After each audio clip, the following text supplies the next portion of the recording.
جالی دار پردے کی دوسری طرف بیٹھے ہوئے اس نے نہ جانے کتنی بار خود کو کوسا تھا۔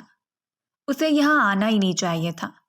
وہ اپنے گھر کی تہذیب و تمدن اور اصولوں سے اچھی طرح واقف تھا، جہاں آج بھی حیوانوں کی طرح دو انسانوں کو ایک دوسرے کے ساتھ منسلک کر دیا جاتا، بنا کسی کی بھی اجازت لیے، اور یہاں پر بھی ایک چھوٹے سے معاملے کو اتنا بڑھا کر پیش کیا گیا تھا کہ اسے اس ناپسندیدہ لڑکی کو اپنی زندگی میں شامل کرنا پڑ رہا تھا۔ کل شام ہی وہ حویلی واپس آیا، تقریباً 10 سالوں کے بعد۔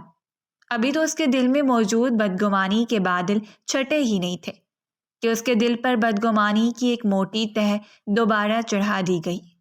اس کے باپ نے اس کے سامنے وہ خواہش رکھی تھی جو وہ چاہ کر بھی پورا نہیں کر سکتا تھا۔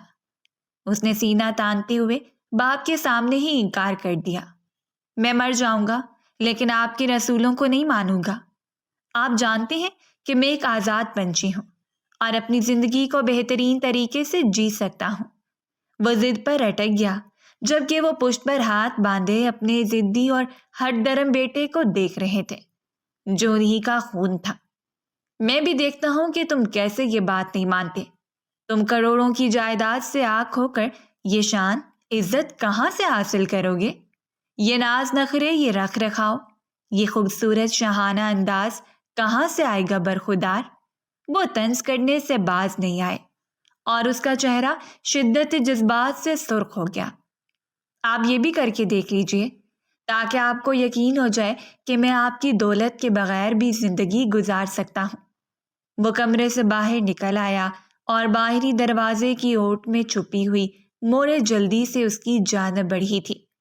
اس نے ہاتھ بڑھاتے ہوئے انہیں سینے سے لگا لیا، جن کے چہرے پر خوف رقم تھا، اور اسے معلوم تھا کہ یہ خوف نعمان ہمدانی کے غصے کی وجہ سے چھایا ہوا ہے۔ تم اپنے باپ کو انکار نہیں کرو گے اور یہ میرا حکم ہے۔ انہوں نے ایک بار پھر اسے اپنی محبت کے جال میں پھنسانا چاہا، لیکن وہ یہ سب کچھ کیسے مان سکتا تھا؟ اس نے نرمی سے انہیں اپنے ساتھ لگایا اور اپنے کمرے میں آ گیا۔ انہیں بیڈ پر بٹھاتے ہوئے وہ ان کے قدموں میں بیٹھ گیا تھا۔ یہ آپ کے شوہر کے بنائے ہوئے خود ساختہ اصول ہیں جن سے میں بچپن سے نفرت کرتا آیا ہوں۔ آپ آج بھی ان کا ساتھ دے رہی ہیں مورے، حالانکہ آپ جانتی ہیں کہ وہ آج بھی آپ کی عزت نہیں کر پائے، صرف اسی وجہ سے کہ آپ ان کی نسل سے تعلق نہیں رکھتی، صرف اسی وجہ سے کہ آپ محبت میں بدنام ہو کر اس دہلیز تک آئی ہیں۔ اور مورے کے چہرے کی زردی میں اضافہ ہو گیا تھا۔ انہوں نے روتی ہوئی آنکھوں سے اسے دیکھا اور ہاتھ کا پیالہ بنا کر اس کے دل نشین چہرے کو اپنے ہاتھوں میں تھام لیا تھا، جیسے وہ ان کے لیے گوہر نایاب ہوں۔ میں اپنی ممتا پر بات نہیں آنے دینا چاہتی۔ میں نہیں چاہتی کہ ایک بار پھر یہ بات دہرائی جائے کہ ایک بدذات عورت کی اولاد نے ان کے سامنے سر اٹھایا ہے۔ خدا کے لیے اپنی مورے پر رحم کھاؤ۔ انہوں نے اس کے سامنے ہاتھ جوڑ دیے تھے اور وہ تڑپ اٹھا۔ جلدی سے اپنی ماں کے ہاتھوں کو تھامتے ہوئے اس نے جانے کتنی بار انہیں چوم ڈالا تھا۔ آپ کے لیے جان بھی قربان ہے مورے، لیکن یاد رکھیے گا میں کبھی بھی اس لڑکی کو بھی بیوی کا درجہ نہیں دوں گا۔ وہ کبھی بھی دانیال ہمدانی کی بیوی نہیں بن پائے گی، اور وہ حد سے زیادہ مجبور ہو چکی تھیں۔ وہ نہیں چاہتی تھیں کہ اس معصوم لڑکی کی زندگی برباد ہو، لیکن بات ان کی تربیت کی تھی، سو انہیں خاموشی اختیار کرنا پڑی۔ اپنے بیٹے کے مزاج کو دیکھ کر انہیں یقین تھا کہ جس روز وہ اس کی خوبصورتی سے آشنا ہوگا اس روز اس کا گرویدہ ہو جائے گا۔ اس رات مورے نے اپنے شوہر کے سامنے قسم کھاتے ہوئے اس بات کا اقرار کیا تھا کہ وہ اگلی صبح اپنے بیٹے کو اس بات پر قائل کر لے گی کہ وہ نکاح کرے گا، اور نکاح بھی زویا رحمان کے ساتھ، جو اس کے لیے محض ایک پسندیدہ لڑکی کے علاوہ کچھ بھی نہیں۔ یہ بات تمہارے اور تمہارے بیٹے کے لیے بہت ضروری ہے اگر تم لوگ اس گھر میں رہنا چاہتے ہو تو، ورنہ تم جانتی ہو کہ میرے پاس اور بھی بہت سے راستے ہیں۔ انہوں نے ہمیشہ کی طرح حکم چلایا تھا اور مورے خاموش ہو گئی۔ اور پھر اگلے دن وہ حقیقت میں مان چکا تھا۔ گھر میں ایک چھوٹی سی تقریب رکھی گئی اور اس تقریب میں حویلی کے لوگوں کے علاوہ باہر سے چند ہی لوگ شامل تھے۔ شاید نعمان ہمدانی کو یہ نکاح ایمرجنسی میں کرنا پڑ رہا تھا، اسی لیے انہوں نے اپنے بیٹے کی اتنی خاص دن کے لیے کسی شاہانہ تقریب کا انعقاد نہیں کیا تھا۔ حالانکہ یہ ان کی فطرت کے بالکل برعکس تھا، لیکن اس کے پیچھے چھپی ہوئی مصلحت سے وہ ابھی بھی ناواقف تھا۔ وہ نہیں جانتا تھا کہ آخر یہ سب کچھ کیوں کیا جا رہا ہے۔ اس نے 10 سال پہلے اس معصوم سی چھوئی موئی لڑکی کو دیکھا تھا جو تقریباً اس سے 6 سال چھوٹی تھی۔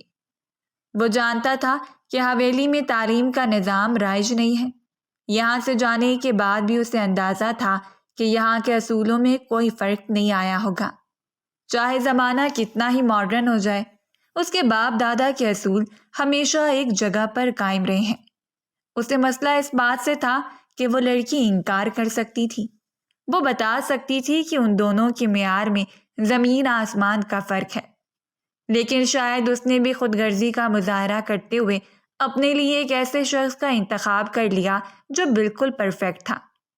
قبولیت کے مراحل طے کرتے ہوئے بھی اس کے چہرے پر واضح بیزاری نظر آ رہی تھی۔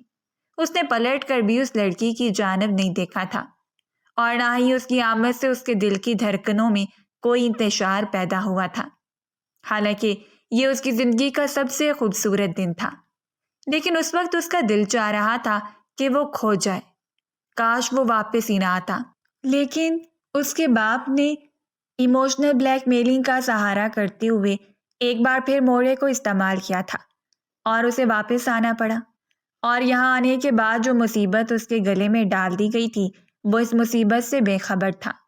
صرف ایک سوال اور وہ لڑکی اپنے سارے حقوق کے ساتھ اس کی زندگی میں داخل ہو گئی۔ نکاح نامے پر دستخط کرتے ہوئے اس نے خاص بدمزگی کا مظاہرہ کیا تھا، بالکل اسی طرح جیسے وہ کسی پر احسان کرتے ہوئے اپنا نام گھسیٹ رہا ہو، جبکہ دوسری جانب کپکپاتے ہوئے ہاتھوں سے وہ بڑی مشکل سے اپنا نام لکھ رہی تھی، جیسے اسے لکھنے میں بھی اچھی خاصی دشواری کا سامنا ہو۔ اس نے بس ایک پل کے لیے ایک نظر ہی اس کے ہاتھ پر ڈالی تھی اور پھر نظروں کا رخ تبدیل کر لیا۔ میں آپ کو اتنا مجبور کر دوں گا کہ آپ کو اپنے فیصلے پر پچھتانا ہوگا۔ جو کچھ آپ آج تک مورے کے ساتھ کرتے آئی ہیں، میں وہ سب کچھ دہراؤں گا تاکہ آپ کو اندازہ ہو جائے کہ کسی کی بیٹی کے ساتھ ظلم و زیادتی کرنے کا خسارہ کتنا بڑا ہوتا ہے۔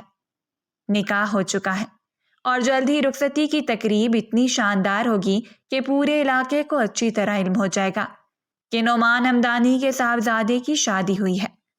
اپنی مونچھوں کو تاؤ دیتے ہوئے نعمان ہمدانی نے اعلانیہ کہا تھا اور وہ وہاں سے نکلتا چلا گیا۔ اس نے گھونگھٹ تک پلٹنا ضروری نہیں سمجھا تھا۔ اس کے دل و دماغ پر جس چیز کا قبضہ تھا وہ اسے بار بار ستا رہی تھی، اور اس لڑکی کو اپنے سامنے اس روپ میں دیکھنا اس کے لیے ناقابل برداشت تھا۔ وہ سیدھا اپنے کمرے میں چلا آیا اور پھر آتے ہی کمرے کا دروازہ بند کر دیا۔ وہ نہیں چاہتا تھا کہ اب اس وقت کوئی بھی اس کے ساتھ فضول بحث و مباحثے کے لیے آ جائے۔ مورے اس کے کمرے میں کھانا دینے کے لیے آئی تھی، لیکن اس روز اس نے انہیں بھی واپس بھیج دیا۔ وہ نہیں چاہتا تھا کہ وہ کسی کا بھی سامنا کرتا۔ اس نے ناپسندیدہ رشتے میں منسلک ہونے کے بعد اسے یوں محسوس ہو رہا تھا جیسے اس کا مستقبل تباہ ہو چکا ہے۔ 10 سال بیرون ملک گزارنے کے بعد اس نے طرح طرح کے حسن سے متعارف ہو کر دیکھا تھا۔ بااعتماد نیم عریاں لڑکیاں اسے بری طرح متاثر کرتی تھیں۔ ایسا نہیں تھا کہ وہ اپنی تہذیب و تمدن بھول چکا تھا، لیکن ایک مرد کی کمزوری ہوتی ہے کہ وہ عمومی طور پر ایسی لڑکیوں میں انٹرسٹ لیتا ہے جو ان کے ساتھ قدم سے قدم ملا کر چلے۔ لیکن شاید انہیں بیوی کے روپ میں ایک باپردہ اور حیادار لڑکی اچھی لگتی ہے۔ اس کی بھی خواہش تھی کہ اس کی بیوی حیادار اور باپردہ لڑکی ہو، لیکن اس نے یہ کبھی نہ سوچا تھا کہ وہ ایک جاہل، پینڈو اور گنوار لڑکی ہوگی جس نے گاؤں میں پلنے بڑھنے کے بعد لوگوں سے بات کرنا تک نہ سیکھا ہو۔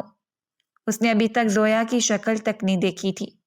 اس کے ذہن میں اس کی وہی بچپن کی تصویر تھی، اور اس کی کوشش بھی یہی تھی کہ وہ جب تک یہاں رہے اس کی شکل بھی نہ دیکھے۔ اس کے باپ نے ساری زندگی موڑے اور اس پر اپنی مرضی مسلط کی تھی، لیکن وہ اپنے اصول خود بنانے والا شخص تھا۔ وہ نعمان ہمدانی کا بیٹا تھا اور اپنی ضد اور ہٹ درمی کی وجہ سے پورے گاؤں میں مشہور تھا۔ لیکن آج اس طرح اس کے پیروں کو زنجیروں سے باندھ دیا گیا تھا، اسے اس بات سے بھی شدید کفت ہو رہی تھی۔ کافی دیر وہ ٹیرس پر کھڑا سگریٹ پھونکتا رہا، اور جب گزرتی ہوئی رات کے ساتھ ساتھ اس کے اندر کی وحشت بھی بڑھنے لگی تو بے قرار ہو کر کمرے سے باہر نکل آیا۔ اس وقت جینز کے ساتھ اس نے صرف اور صرف بنیان پہن رکھا تھا، لیکن اندر کی وحشت پھر بھی کم نہیں ہو رہی تھی۔ یہ وہ حویلی تھی جہاں ایک وقت پر اس کہکے گونجا کرتے تھے، اور پھر اس نے اس حویلی کو اس طرح خیر بات کہہ دیا کہ پھر پلٹ کر بھی یہاں قدم نہیں رکھا۔ اور آج یہاں آنے کے بعد اسے یہ حویلی اپنے لیے قید خانہ معلوم ہو رہی تھی۔ سیڑھیاں چڑھتے ہوئے وہ چھت کی جانب جا رہا تھا، جہاں پر کھڑے ہو کر کم سے کم ٹھنڈی ہوا کھا سکتا تھا، جہاں پر کھڑا ہو کر وہ اپنے وجود کا جائزہ لے سکتا تھا، اور یہی جگہ ہمیشہ سے اس کے لیے تسکین کا باعث بنتی تھی۔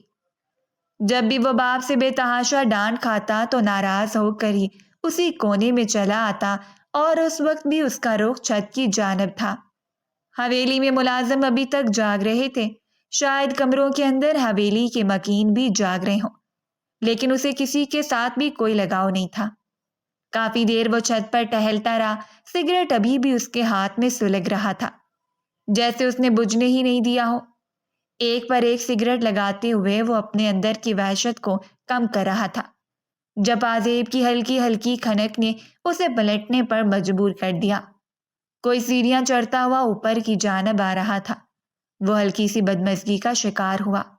وہ نہیں چاہتا تھا کہ اس وقت یہاں پر کوئی بھی آئے، لیکن اوپر آنے والے وجود کو بھی اس کی موجودگی کی کوئی خبر نہیں تھی۔ وہ آخری زینے پر کھڑی تھی جب اس نے ایک بار پھر پلٹ کر سیڑھیوں کی جانب دیکھا، اور ہلکے اندھیرے میں سامنے کھڑی لڑکی نے اسے ہلکا سا متوجہ کیا۔ وہ مکمل طور پر اس کی جانب پلٹتے ہوئے اسے دیکھ رہا تھا۔ جب وہ اسے دیکھ کر پلٹنے لگی اور اس نے آواز دے دی، کون ہو تم؟ اور اس وقت یہاں کیا کر رہی ہو؟ وہ نہایت سخت لہجے میں غرایا تھا، جبکہ مقابل کی جان پر بنائی تھی۔ اس نے شدت سے اپنے دل کو تھام لیا تھا اور پھر اپنے کندھے پر پھیلائی ہوئی شال کو درست کیا۔ بس کچھ دیر خود کے ساتھ بتانے آئی ہوں۔ کیوں؟ یہاں کیوں؟ اپنے کمرے میں کیوں نہیں؟ اور ویسے بھی کیا خود کے ساتھ بتانے کے لیے تمہیں دن میں وقت نہیں ملتا؟ وہ حویلی کا ہی شہزادہ تھا، انہی کی طرح عورتوں پر سختی کرنے والا، لیکن اس وقت اسے کسی کا وجود مضطرب کر رہا تھا۔ ہو کون تم؟ اس نے ایک بار پھر اپنی بات کو دہرایا۔ زویا، اس نے بے حد نرم لہجے میں کہا تھا، اور وہ ساکت رہ گیا۔ اسے یقین ہی نہیں آیا کہ اس وقت اس کے سامنے کھڑی لڑکی زویا تھی، جس کے بارے میں وہ ابھی نفرت سے سوچ رہا تھا۔ شاید مقدر نے اسے راستہ دے دیا تھا کہ وہ اپنے اندر کی وحشت کو کسی پر نکال کر دل کا بوجھ ہلکا کر لیتا۔ اس کا نام سنتے ہی وہ تیزی سے اس کی جانب بڑھا اور اسے بازو سے گھسیٹتے ہوئے چھت کے وسط میں لا کر کھڑا کر دیا۔ چاند کی چمکتی ہوئی روشنی میں اس کا چہرہ قدرے واضح تھا، لیکن ابھی بھی اسے ٹھیک طرح سے نہیں دیکھ پا رہا تھا۔ اس کی کھینچے جانے پر اس کا دوپٹہ سرکتا ہوا کندھوں پر گر گیا، جبکہ وہ خوف زدہ تھی۔ اس کا دل بے چینی سے دھڑک رہا تھا۔ ہاتھ میں پکڑی ہوئی ڈائری کو اس نے سمیٹتے ہوئے اپنی باہوں میں چھپا لیا۔ یہاں پر اس وقت کیا کرنے آئی ہو تم؟ سچ سچ بتاؤ مجھے۔ وہ اس کے قریب آتے ہوئے گھرا رہا تھا جب اس نے نرمی سے اسے خود سے دور رکھنا چاہا۔ سائیں، میں یہاں پر صرف تھوڑا وقت گزارنے آئی ہوں، پلیز تایا سائیں کو کچھ مت بتائیے گا، میں ابھی واپس چلی جاتی ہوں۔ وہ حد سے زیادہ ڈر رہی تھی، اور اس کی یہی عادت تو مقابل کو زہر لگتی تھی۔ وہ گنوار لڑکی بدکتے ہوئے اپنی جاہلیت کا مظاہرہ کر رہی تھی۔ اس وقت یہاں پر تمہارا سرپرست میں ہوں، نہ کہ بابا سائیں، اور خبردار اگر تم نے میرے علاوہ کسی کو سرپرست ماننے کی ضرورت بھی محسوس کی تو۔ دوسری جانب سے مکمل خاموشی چھا گئی۔ اس کی یہاں موجودگی سے ہی اسے اندازہ ہو چکا تھا کہ سامنے کھڑا شخص دانیال ہے، لیکن وہ نہیں جانتی تھی کہ اتنا جلدی ان دونوں کا آمنا سامنا ہو جائے گا۔ اس وقت وہ خوشبو میں بکھری ہوئی تھی۔ شاید نکاح کے سارے زیورات اتارنے کے بعد وہ ہلکا پھلکا لباس پہنتے ہوئے اوپر آ گئی۔ اس نے کوئی ضرورت محسوس نہیں کی تھی کہ یہ رشتہ اس کے دل پر کس طرح کے تاثرات پیدا کر رہا ہے۔ وہ کن احساسات میں لپٹی ہوئی ہے۔ اس نے بس اپنی نفرت کا مظاہرہ کیا تھا۔ اسے جبڑے سے نوچتے ہوئے شدت سے اپنے قریب کرتے ہوئے وہ غرا کر کہہ رہا تھا کہ وہ کبھی بھی اس کے ساتھ تعلقات بنانے کی کوشش نہ کرے۔ وہ نفرت کرتا ہے اس کے وجود سے، اس کے نام سے اور اس کے گنوار پن سے۔ وہ کبھی بھی یہ تصور مت کرے کہ دانیال ہمدانی جیسا شخص ایک جاہل لڑکی کو ڈیزرو کرتا ہے، کبھی بھی نہیں۔ اور پھر اگلے ہی پل اس نے گھسیٹتے ہوئے اسی سیڑھیوں کی طرف دھکیل دیا۔ اسے اچھا لگ رہا تھا کہ اس نے یہ رشتہ بنتے اس لڑکی کو بابر کروا دیا تھا تاکہ وہ اسے کسی طرح کی کوئی امید نہ رکھے، لیکن اس کے باوجود اسے ابھی تک اپنے باپ سے بدلہ لینا تھا۔ اس لڑکی کے ساتھ ساتھ اپنے باپ کو بھی یہ سب کچھ بابر کروانا تھا، کیونکہ وہ لڑکی اکیلی ذمہ دار نہیں تھی۔ مرد جب اپنی نفرت پر اترتا ہے تو سب کچھ بھول جاتا ہے کہ وہ جس کو سزا دے رہا ہے وہ حقدار ہے بھی یا نہیں، اور دانیال ہمدانی بھی وہی غلطی کرنے جا رہا تھا جو آج تک اس کے باپ نے دہرائی تھی۔ اگلی صبح حویلی میں ایک ہنگامہ برپا ہو گیا، لیکن کسی نے بھی اس ہنگامے کے بارے میں نہیں سوچا تھا۔ اس نے صبح اٹھتے ہی اپنا سامان پیک کرنے کے بعد حویلی میں ہنگامہ مچا دیا تھا کہ وہ زویا نامی لڑکی کو اپنے ساتھ لے کر جا رہا ہے، کیونکہ وہ اب اس کی بیوی ہے اور وہ کسی بھی طرح کی رخصتی کو نہیں مانتا۔ تم ایسا نہیں کر سکتے برخودار جب تک کہ رخصتی نہ ہو جائے، اور یہ ہمارے اصولوں کے خلاف ہے۔ وہ جانتا تھا کہ اس کے باپ نے یہ رشتہ کیوں قائم کیا ہے، اس کے پیچھے راز سے بھی وہ اچھی طرح واقف تھا، لیکن اس وقت اپنے باپ کو احساس دلانے کا سب سے بڑا ذریعہ یہی تھا۔ صرف 1 گھنٹے کے اندر اندر اس کا سارا سامان پیک ہونا چاہیے، اور وہ باہر گاڑی کے قریب کھڑی ہو کر میرا انتظار کر رہی ہو، ورنہ 1 گھنٹے کے اندر اندر اسے طلاق کا وہ داغ لگا دوں گا کہ وہ ساری زندگی دھونے کے بعد بھی دھو نہیں پائے گی۔ اس نے سینہ تانتے ہوئے کہہ کر حد سے زیادہ سنگدلی کا مظاہرہ کیا تھا، اور بانو بیگم تو اس بات پر حیران تھی کہ وہ شخص پڑھا لکھا ہونے کے باوجود اتنی جاہلیت کا مظاہرہ کر رہا تھا۔ بانو بیگم نے آگے بڑھ کر معاملے کو سنبھالنے کی کوشش کی تھی، لیکن ان کی چل نہیں پائی، جبکہ ویل چیئر پر بیٹھے ہوئے رحمان ہمدانی کی آنکھوں میں بھی بے بسی اتر آئی تھی۔ نعمان ہمدانی نے یہ نہیں سوچا تھا کہ اس کا بیٹا اس حد تک چلا جائے گا۔ اس نے کوشش کی تھی کہ وہ اس لڑکی کو اپنے پاس روک لیں، لیکن ان کے بیٹے نے ان کی ہر کوشش کو ناکام بنا دیا تھا، اور ٹھیک 1 گھنٹے کے اندر اندر اپنے سارے سامان کے ہمراہ وہ گاڑی کے قریب کھڑی تھی۔ اس وقت بھی وہ مکمل حجاب میں تھی۔ اپنے کندھے پر شال کو پھیلائے ہوئے وہ اپنی بڑی بڑی آنکھیں کھولے پلٹ کر حویلی کی جانب دیکھ رہی تھی۔ شاید اسے اندازہ نہیں تھا کہ وہ اتنا جلدی حویلی کو خیر بات کہہ کر چلی جائے گی، یا پھر لرزتے ہوئے دل کے ساتھ یہ الوداع اسے اذیت ناک لگ رہا تھا۔ فرنٹ سیٹ پر بیٹھنے سے پہلے اس نے مورے کے سر پر بوسہ دیا تھا۔ مورے سے وعدہ کرو کہ تم اپنی بیوی کا خیال رکھو گے، اسے کوئی نقصان نہیں پہنچاؤ گے۔ انہوں نے اس کے ہاتھوں کو تھاما تھا۔ اس وقت اس نے ماں کی آنکھوں میں عجیب سی بے بسی کو دیکھا تھا۔ بس یہ وعدہ نہیں کر سکتا، میں اسے واپس لے کر آؤں گا، اسی حویلی میں چھوڑنے کے لیے زندہ سلامت، لیکن اس وقت آپ کو ہمیشہ کے لیے اس حویلی سے آزادی مل جائے گی۔ میں آپ کو ساتھ لے کر چلا جاؤں گا، بس تھوڑا انتظار کیجیے گا میرا۔ اس نے ماں کو تسلی دی تھی اور ڈرائیونگ سیٹ پر آ بیٹھا۔ اس کا بغاوت کی طرف اٹھتا ہوا پہلا قدم ہی نعمان ہمدانی کے ارادوں کو خاک میں ملا چکا تھا اور اس کی عزت کو تار تار کر چکا تھا۔ وہ نہیں جانتا تھا کہ وہ لوگوں کو کیا جواب دے گا۔ کل اس نے اعلانیہ طور پر کہہ دیا ہے کہ وہ رخصتی بعد میں کریں گے، اور آج ان کا بیٹا رخصتی کے طور پر ان کی بہو کو اپنے ساتھ لے کر چلا گیا ہے، لیکن یہ بات قابل اطمینان تھی کہ وہ اسے بیوی کے درجے پر فائز کرنے کے لیے ساتھ لے کر گیا تھا، حالانکہ انہیں امید نہیں تھی کہ وہ کبھی بھی اسے بیوی کے طور پر تسلیم کرے گا۔ اسے چھوٹے سے فلیٹ میں آ کر وہ ابھی بھی اپنے دھڑکتے ہوئے دل کو نہیں سنبھال پائی۔ شہر کے ہنگامے، یہاں کی روشنیاں اور یہاں کا چلتا پھرتا ماحول اسے حد سے زیادہ ڈسٹرب کر رہا تھا، اور سب سے بڑی وجہ یہ تھی کہ اس کے عقب میں بیٹھا ہوا شخص اسے مکمل طور پر لاپرواہ تھا۔ اس کے ساتھ جتنا ضروری رشتہ بن چکا تھا وہ اس کے علاوہ کسی کے بارے میں نہیں سوچ سکتی تھی، لیکن اس وقت اس شخص کی موجودگی اسے اذیت میں مبتلا کر رہی تھی۔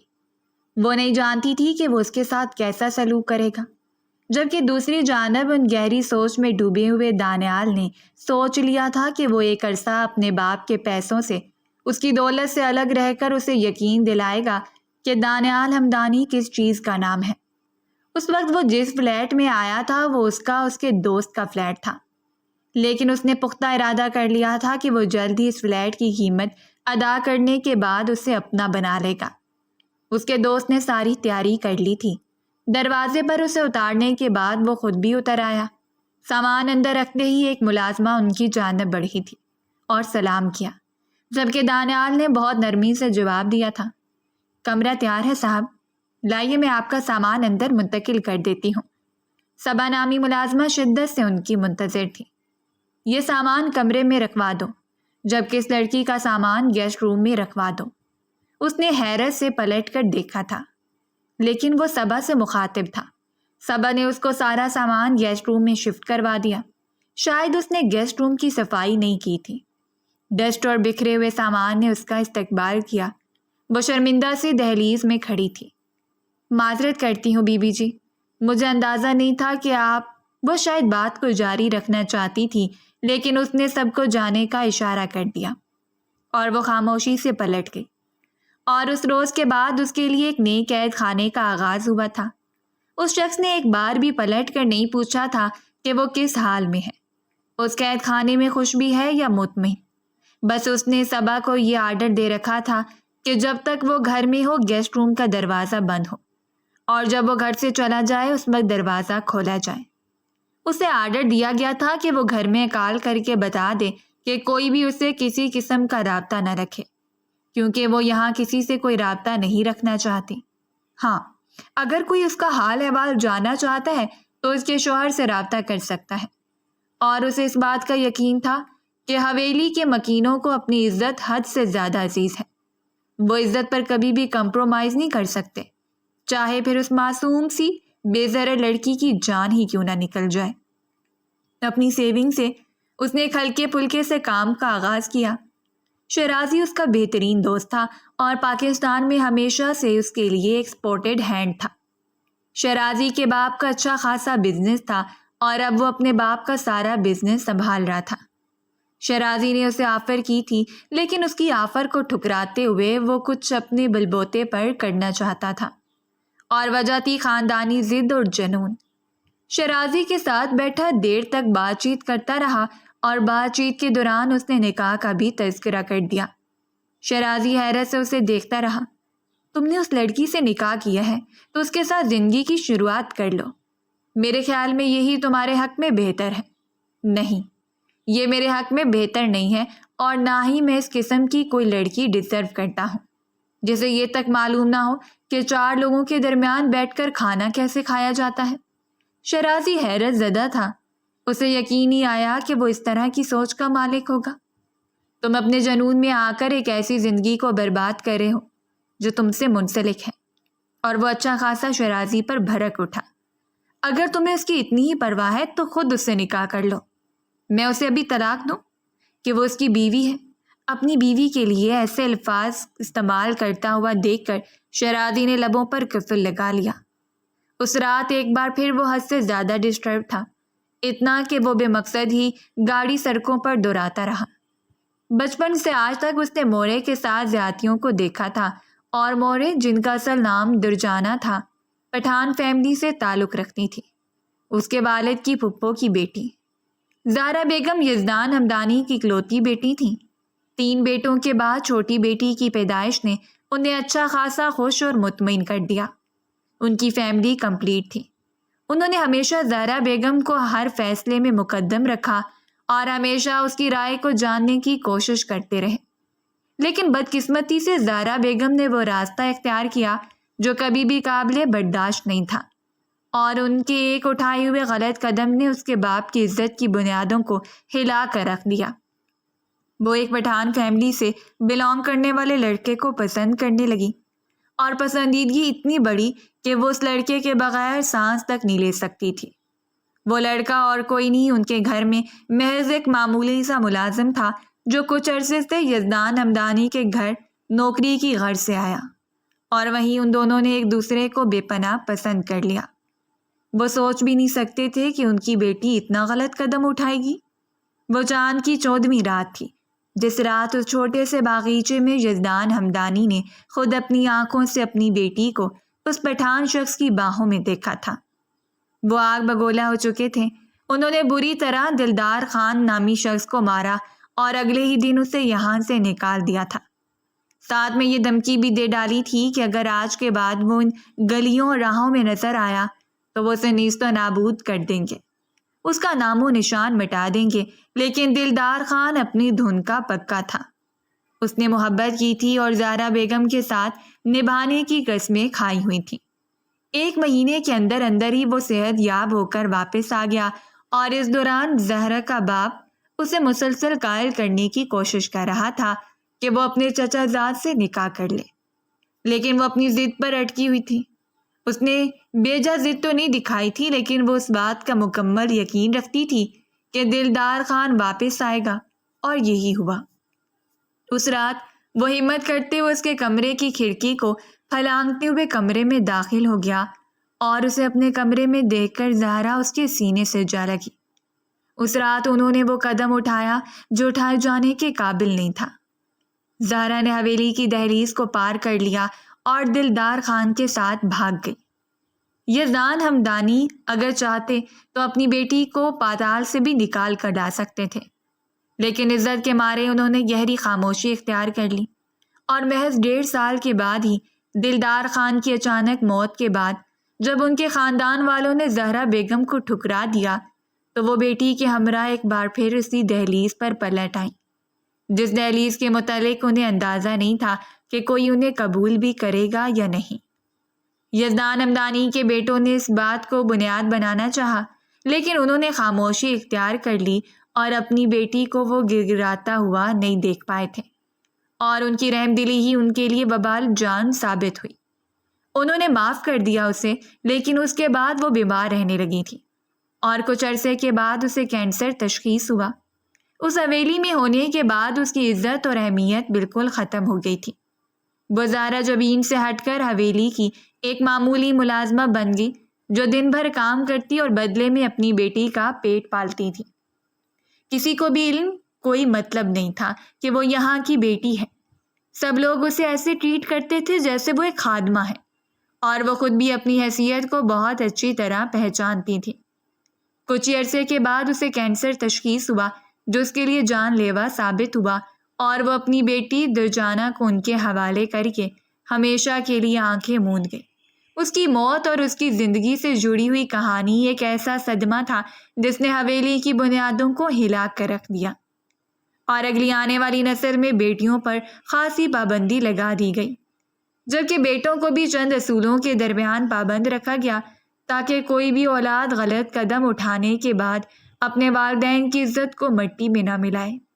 اور جب یزدان ہمدانی کا انتقال ہونے لگا تب انہوں نے اپنے پوتے نعمان ہمدانی سے ہی درجانہ کا نکاح کر دیا، جبکہ نعمان ہمدانی تو اپنی پھپھو کی وجہ سے ہی اس لڑکی سے بے تحاشا نفرت کرتا تھا، جس کی ماں نے اسے نفرت کرنا سکھایا تھا، جس کے بارے میں یہ مشہور تھا کہ وہ حویلی کی ملازمہ کی بیٹی ہے، اس ملازمہ کی بیٹی جو کبھی بھی بیٹی کی مسند پر عیش کیا کرتی تھی، اور پھر اس نے کسی بدذات شخص کے ساتھ مل کر ان لوگوں کی عزت کا سودا کر دیا، اور اس کے بعد اپنی اہمیت کو کھو دیا۔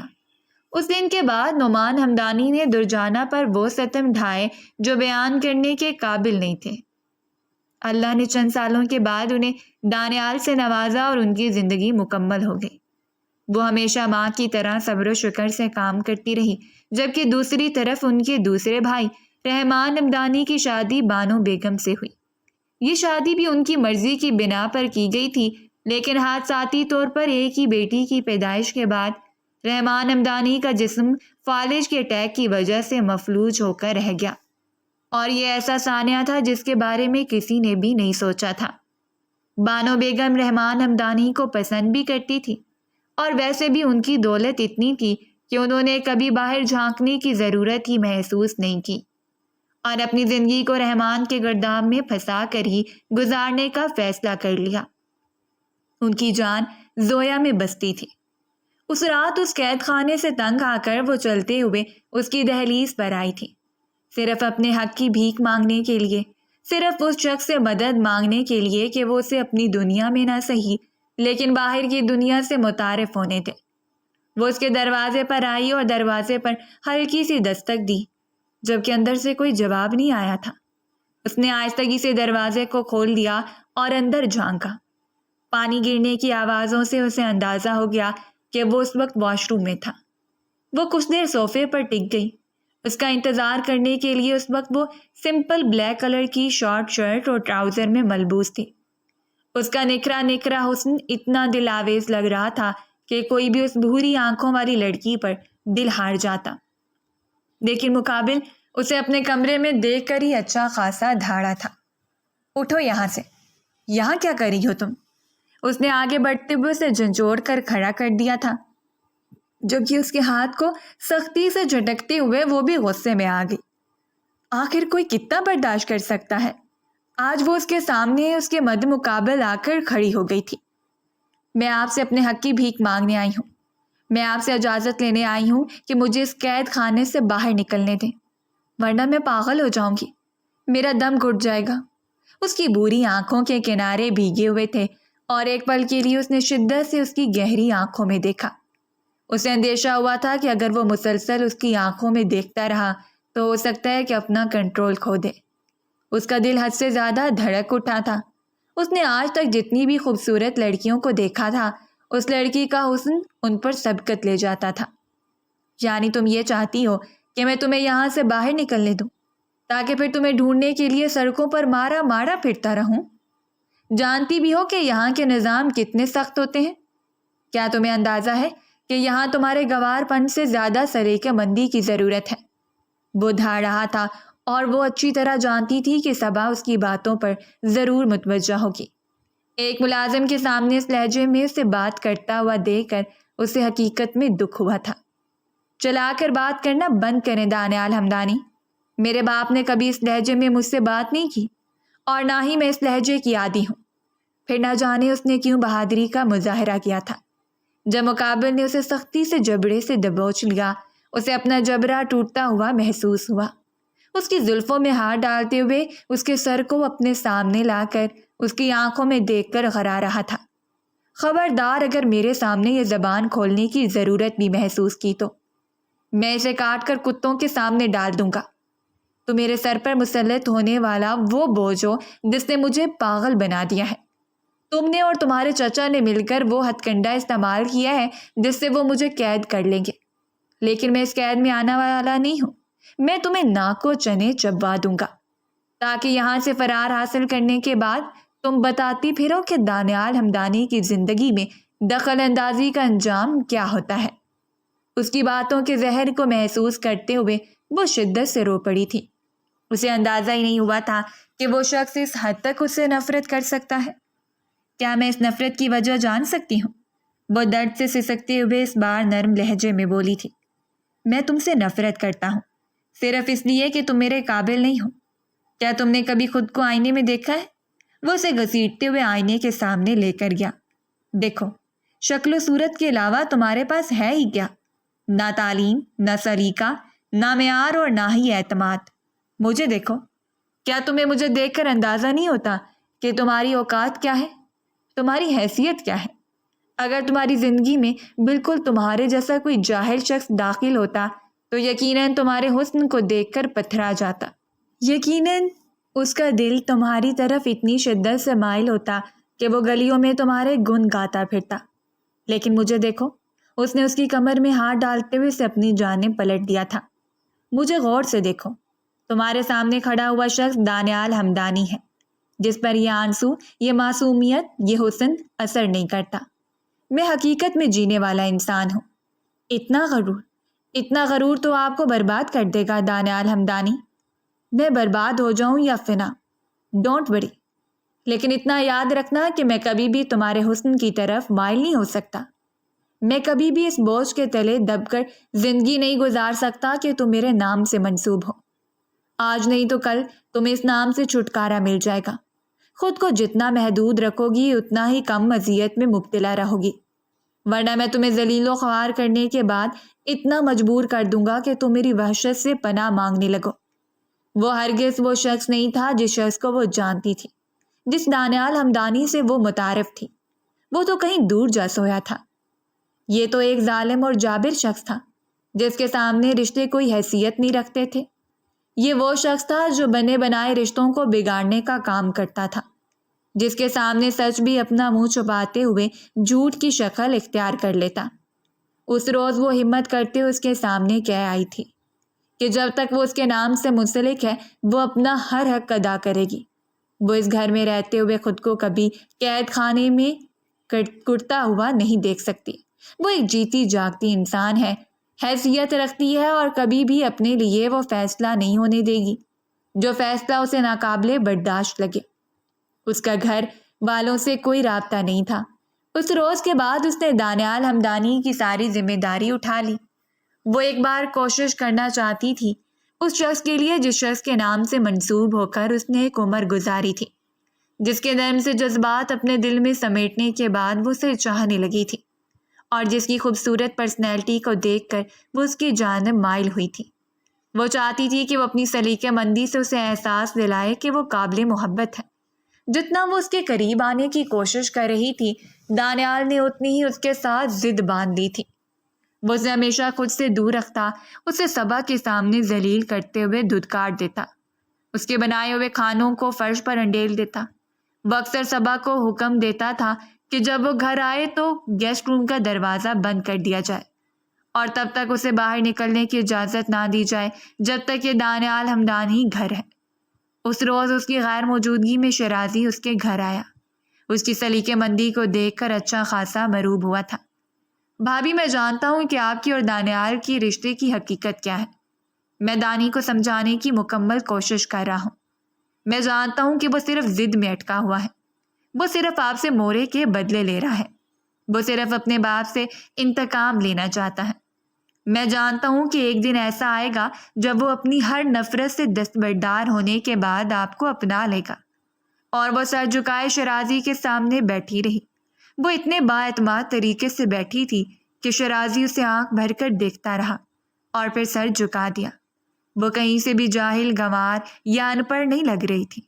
نہ جانے کیوں پھر ہمدانی اس کا ذکر کرتے ہوئے خار کھاتا۔ مجھے اب اس دن کا انتظار نہیں ہے، میں نے توقع چھوڑ دی ہے۔ اس شخص سے میں بس اس آخری حد کو دیکھنا چاہتی ہوں جسے دیکھنے کے بعد مجھے یقین ہو جائے کہ وہ شخص میرے قابل نہیں ہے۔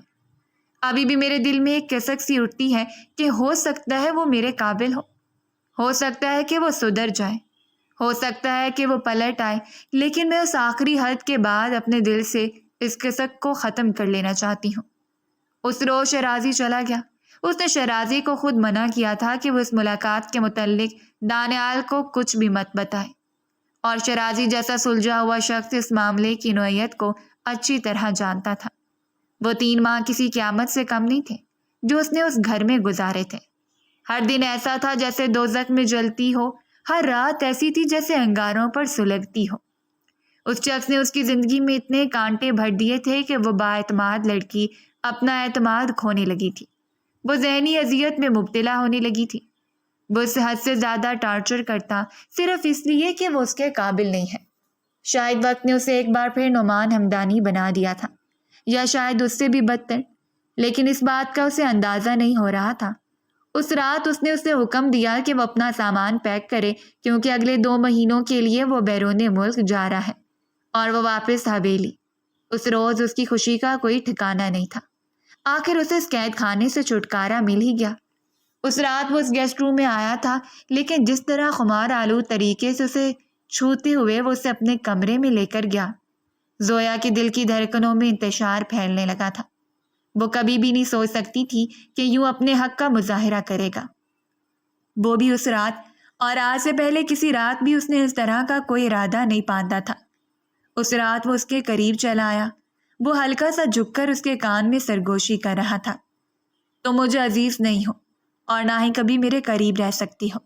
تم میرے لیے صرف وبال جان ہو، لیکن اس کے باوجود آج بھی رات تمہارے جسم پر اپنی مہر ثابت کرنے کے بعد میں تمہیں یہ یقین دلانا چاہتا ہوں کہ تم مجھ سے منسلک ہو، تاکہ تمہیں میری مردانگی کے بارے میں شکوک و شبہات میں نہ مبتلا رہنا پڑے۔ اس نے نرمی سے اپنا کانپتا ہوا ہاتھ اس کے سینے پر رکھ دیا۔ یہ نہ ہو کہ کبھی میری حقیقت جاننے کے بعد آپ کو افسردگی ہو دانیال۔ اتنے مت گریں کہ پھر میری نظروں میں اٹھ نہ پائیں۔ وہ شدت سے رو پڑی تھی اور اس نے اس روتی ہوئی معصوم سی گڑیا کو بیڈ پر دھکیل دیا۔ میں تم سے آشنا ہونا چاہتا ہوں، تمہیں دیکھنا چاہتا ہوں، تمہیں محسوس کرنا چاہتا ہوں، اور اس کے بعد کیا کرنا ہے دیکھا جائے گا۔ اس کے بعد فیصلہ کروں گا کہ تم میری زندگی میں رہنے کے قابل ہو یا نہیں۔ اس رات لائٹ آف کرتے ہوئے وہ اس کے قریب آیا اور پھر آتا چلا گیا۔ اس کے جسم پر جا بجا اپنی مہر ثبت کرتے ہوئے وہ اسے اپنا بناتا چلا گیا، اتنی شدت کے ساتھ کہ وہ اس کی شدتوں کے سامنے سلگتی چلی گئی۔ اس نے کتنی بار التجا کی تھی کہ اس کے وجود کو ریزہ ریزہ مت کرے، لیکن مقابل کچھ بھی نہیں سن رہا تھا۔ وہ اس کے جسم پر جا بجا اپنے نقش چھوڑتے ہوئے اس کی روح کو غائل کر رہا تھا۔ ایک عورت ایک مرد سے بے پناہ محبت کرتی ہے، اتنی کہ پھر اس کے قریب رہ کر وہ اس کی دھڑکنوں کو محسوس کر سکتی ہے، اتنی کہ پھر ساری عمر اس کے نام پر گزارا کر سکتی ہے۔ وہ بھی دانیال کو اتنا پسند کرتی تھی کہ اگر دانیال اسے حکم دیتا کہ وہ ساری زندگی اس کے نام پر گزار دے تو شاید وہ گزار دیتی، لیکن اس شخص نے جو راستہ اختیار کیا تھا وہ ناقابل قبول تھا۔ اسے چھو لینے کے بعد وہ اس سے دور ہوا اور آخری بار اسے اپنے قریب کرتے ہوئے سرگوشی کی تھی۔ تم کبھی میری پسندیدہ نہیں بن سکتی، تم کبھی میرا انتخاب نہیں ہو سکتی۔ یاد رکھنا، اگر کبھی مجھے اپنے رویے پر شرمندگی ہو اور میں تمہاری طرف پلٹنا چاہوں تو انکار کر دینا، کیونکہ یہ محض میرے جذبات ہوں گے اور کچھ بھی نہیں۔ وہ مغروری کی آخری حدوں کو چھوتا ہوا سونے کے لیے لیٹ گیا، اور اس رات وہ اپنا سامان پیک کرتے ہوئے فجر کی اذان کے بعد ہی اسے بنایا گھر سے نکل گئی تھی۔ ہمیشہ کے لیے اس نے نہیں سوچا تھا کہ وہ کبھی اس کی دہلیز پر پلٹ کر آئے گی، اور نہ ہی اسے کوئی ضرورت تھی۔ وہ شخص ہرگز اس کے قابل نہیں تھا۔ بالآخر اس نے اپنے دل میں موجود اس آخری کسک کو بھی ختم کر دیا جسے ختم کرنے کے لیے وہ اس کی دہلیز پر پڑی رہی، اس کے ہر ظلم و ستم کو برداشت کرتی رہی۔ ہر شخص برداشت کرنے کی ایک حد رکھتا ہے، اور جب دوسرا انسان اس حد سے تجاوز کر جاتا ہے تو پھر وہ اپنی نظروں میں گر جاتا ہے، اتنی شدت کے ساتھ کہ پھر اٹھنے کے قابل ہی نہ رہے۔ اور اس نے اپنی نظروں میں خود کو اتنا گرا لیا تھا کہ اب اسے کوئی فرق نہیں پڑتا تھا کہ وہ اسے بھول جائے یا یاد رکھے۔ اگلے روز ہی دوپہر کی فلائٹ کے ساتھ وہ کینیڈا چلا گیا۔ 2 ماہ کے لیے جو بزنس اس نے سیٹل کیا تھا وہ اس کے حوالے سے ہی چھان بین کر رہا تھا۔ صبا نے اسے بتا دیا تھا کہ وہ صبح ہوتے یہاں سے نکل گئی ہے، اپنے سارے ساز و سامان کے ساتھ اپنے وجود کو سمیٹتے ہوئے، لیکن شاید وہ کچھ ایسا اس کے وجود میں چھوڑ کر گئی تھی کہ اسے خود سے منسلک ہونے کا احساس دلاتی رہے۔ کینیڈا پہنچتے ہی اس نے سب سے پہلے مورے سے رابطہ کیا تھا۔ وہ مورے کو بتانا چاہتا تھا اور شاید یہ بھی جاننا چاہتا تھا کہ وہ حویلی گئی ہے یا نہیں، اور مورے اس کے سامنے شدت سے رو رہی تھی۔ میں کبھی بھی یقین نہیں کر سکتی تھی کہ تم اتنا گر جاؤ گے۔ یعنی اس نے حویلی میں آنے کے بعد سب کو رداعت سنا دی۔ وہ طنزیہ مسکرایا۔ سب کو نہیں، صرف تمہاری ماں کو۔ آج میری تربیت پر حرف آیا ہے۔ میں نے اس روتی ہوئی لڑکی کی آنکھوں میں وہ تحریر پڑھ لی ہے جو تحریر ایک عرصے میری آنکھوں میں رقم رہی ہے۔ اس کی ماں شدت سے رو رہی تھی اور اس کا دل کانپ اٹھا۔ میں نے صرف اور صرف بابا سے بدلہ لینے کے لیے کیا ہے تاکہ انہیں اندازہ ہو کہ انہوں نے ساری زندگی آپ کے ساتھ، اور مورے نے اسے شدت سے ڈانٹتے ہوئے خاموش کروا دیا۔ خبردار اگر تم نے یہ الفاظ دوبارہ دہرائے تو میں تمہاری زبان کھینچ لوں گی۔ تم اپنے باپ سے بھی بدتر ہو دانیال ہمدانی۔ شاید تمہارا باپ بھی اتنا گرا نہیں تھا جتنا تم گر چکے ہو۔ اس نے ساری زندگی مجھے عزت نہیں دی، لیکن ساری زندگی میرے ساتھ گزاری ہے۔ اس نے مجھ پر کبھی ہاتھ نہیں اٹھایا، بس اپنی زبان کے زہر سے مجھے زہر آلود کرتا رہا۔ لیکن تم نے مجھے میری نظروں میں گرا دیا ہے۔ کاش تمہارے پیدا ہوتے ساتھ ہی میں مر گئی ہوتی۔ اور وہ تڑپ اٹھا۔ مورے، خدا کے لیے اس لڑکی کی باتوں میں آ کر ایسا مت کہیں۔ آپ جانتی ہیں کہ میں آپ سے کتنی محبت کرتا ہوں، اور مجھے اس بات کا افسوس ہے کہ تم مجھ سے محبت کرتے ہو۔ میں نے تم سے وعدہ لیا تھا کہ تم اس حویلی کی امانت کو واپس لوٹاؤ گے۔ اس لڑکی نے تم سے محبت کی تھی اور اتنا عرصہ تم سے محبت کی جتنا عرصہ تم باہر رہے۔ 10 سال کم نہیں ہوتے۔ اس وقت وہ بلوغت کو چھو رہی تھی جب تم یہاں سے چلے گئے، اور اسی وقت اس نے اپنا نام تمہارے نام کے ساتھ منسلک دیکھا تھا۔